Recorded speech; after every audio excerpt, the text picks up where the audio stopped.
নজর রাখবো পরবর্তী সংবাদে। রাজ্যের জন্য আরো এক সুখবর, বলা চলে রাজ্যের জন্য গর্বের বিষয়, এবং ইতিমধ্যে সমাজ মাধ্যমে কার্যত মুখ্যমন্ত্রী সে কথা জানিয়েছেন। জানিয়ে রাখছি যে এমবিবি বিমানবন্দরের গ্রেড বৃদ্ধি হয়েছে, গ্রেড 3 থেকে গ্রেড 2 তে এসেছে এমবিবি বিমানবন্দর, এবং জানা গেছে গ্রেড 2 হওয়ায় ইতিমধ্যেই প্রধানমন্ত্রীকেও ধন্যবাদ জানিয়েছেন রাজ্যের মুখ্যমন্ত্রী ডক্টর মানিক সাহা। বিস্তারিত যাবো, আমাদের সঙ্গে রয়েছে প্রতিনিধি সম্রাট চৌধুরী। সম্রাট, যদি একটু বিষয়টা তুলে ধরো, এবং সেই সঙ্গে আজকে রাজ্যের মুখ্যমন্ত্রী কি জানিয়েছেন?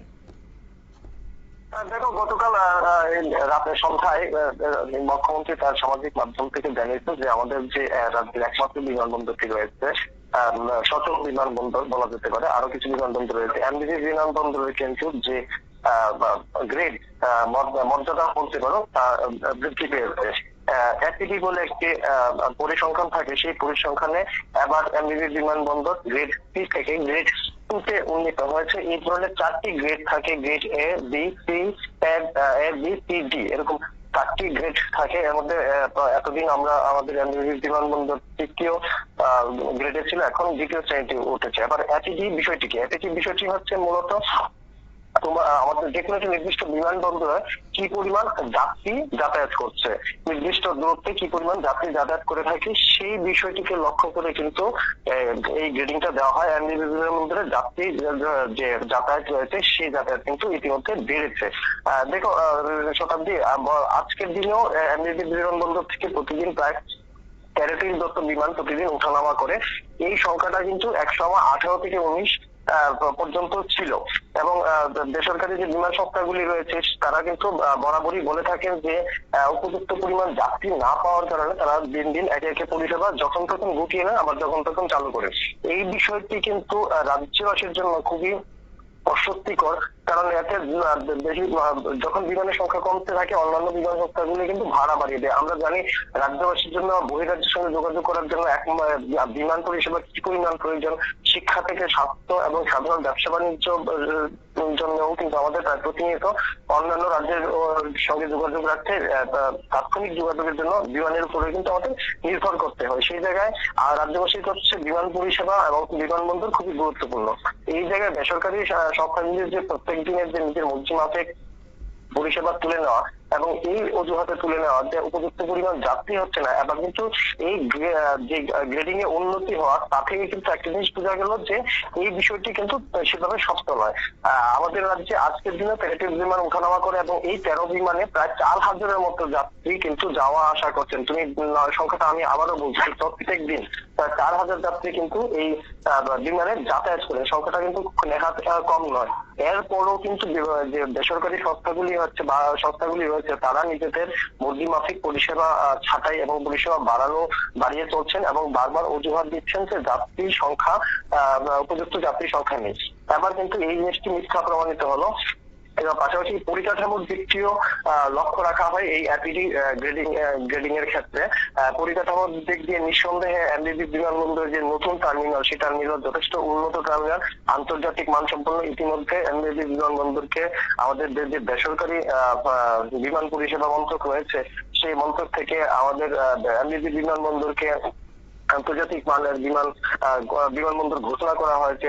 যদিও এখন পর্যন্ত এই পরিষেবা চালু হয়নি, এখন পর্যন্ত কোনো আন্তর্জাতিক বিমান আমাদের আমাদের যে বিমানবন্দরে রয়েছে সেখানকার রানওয়ে ছুতে পারেনি, কিন্তু তারপরও আন্তর্জাতিক মান দেওয়া হয়েছে, আন্তর্জাতিক পরিষেবাগুলি অন্তত ন্যূনতম পরিষেবাগুলি অন্তত রয়েছে। সেই দিকে লক্ষ্য করে কিন্তু রাজ্যের যে একমাত্র বিমানবন্দরটি রয়েছে সেটা কিন্তু দিন দিন তার কিন্তু পরিষেবা এবং যাত্রী সংখ্যা বাড়ছে।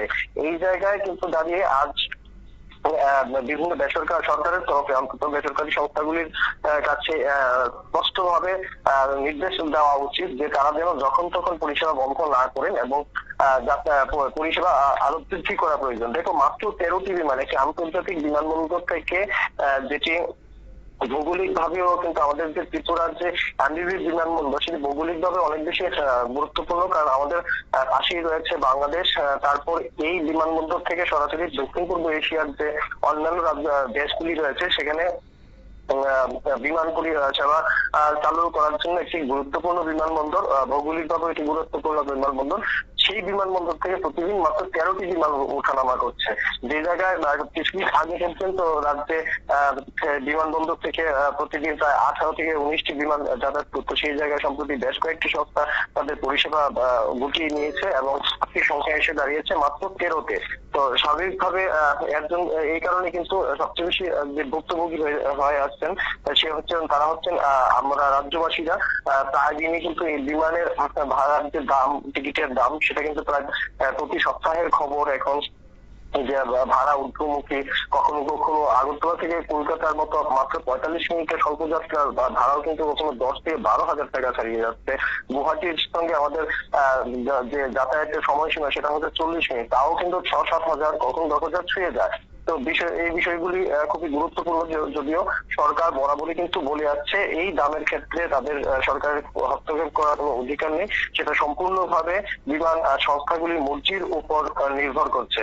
এবং পরিষেবাও কিন্তু যে বন্ধ করে দেওয়া বা চালু করা সেটাও কিন্তু সংস্থার মর্জির উপরই নির্ভর করছে। কিন্তু আমাদের বিমানবন্দরের যে মান বাড়ছে এবং তুমি এখন দেখো, এখন কিন্তু সরকারি ভাবে দাবি করা যায় যে এখানে যাত্রী সংখ্যা বাড়ছে।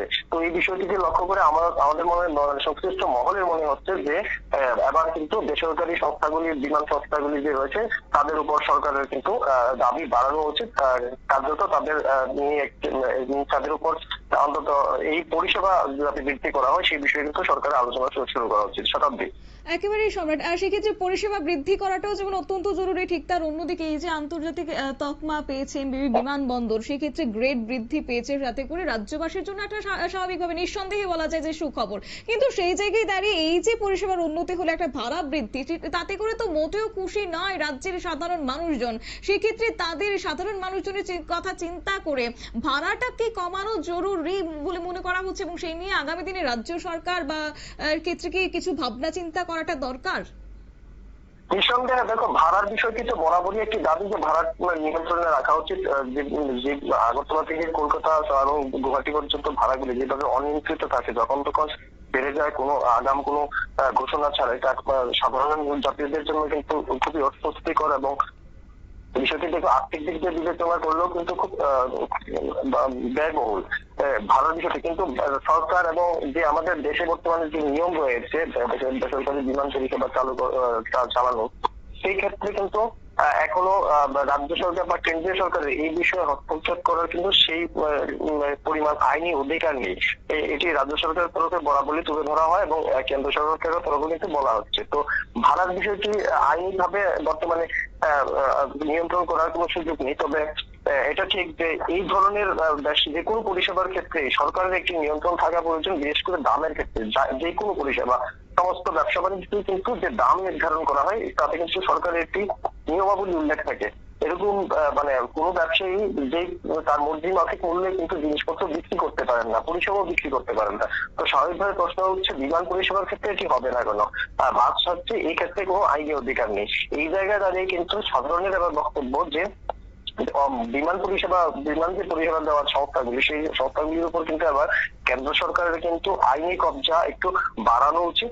নিঃসন্দেহে প্রয়োজনীয় সংসদ থেকে নতুন আইন পাস করে বা আইনের বদল সংশোধন করেও তাদের উপর আইনি কবজা কিন্তু বসানো উচিত। নয়তো সাধারণ যে যাত্রীরা রয়েছেন তারা কিন্তু তাদের কিন্তু ভোগান্তির শেষ থাকবে না। শতাব্দী। একেবারে সম্রাট, ধন্যবাদ তোমাকে। আমাদের প্রতিনিধি বিস্তারিত বিষয় জানিয়েছে, অর্থাৎ যেভাবে বিমানবন্দর বিভিন্ন সংস্থাগুলি কার্যত তাদের ভাড়া বৃদ্ধি করছে এবং তাদের মর্জি মাফিক তারা বন্ধ করে দিচ্ছে পরিষেবা, কখন বা চালু করছে, তাতে করে রীতিমতো ভোগান্তির শিকার হতে হচ্ছে আখেরে রাজ্যের সাধারণ মানুষকে। এবং সেক্ষেত্রে হয়তোবা আগামী দিনেও সেক্ষেত্রে রাজ্যের সরকারের ভাবনা চিন্তা করা দরকার বলেও ওয়াকিবহাল মহল মনে করছেন। তবে তারই মধ্যে এই সুখবর, কার্যত আজকে রাজ্যের মুখ্যমন্ত্রী জানিয়েছেন যে এমবিবি বিমানবন্দর যে আন্তর্জাতিক মানের তকমা পেয়েছে, যদিও এই মুহূর্তে পরিষেবা চালু করা হয়নি, তবে সেক্ষেত্রে আন্তর্জাতিক এই এমবিবি বিমানবন্দর ইতিমধ্যেই তার মর্যাদা বৃদ্ধি করতে পেরেছে। নিয়ে নিচ্ছি ছোট্ট একটি বিজ্ঞাপন বিরতির সঙ্গে থাকুন।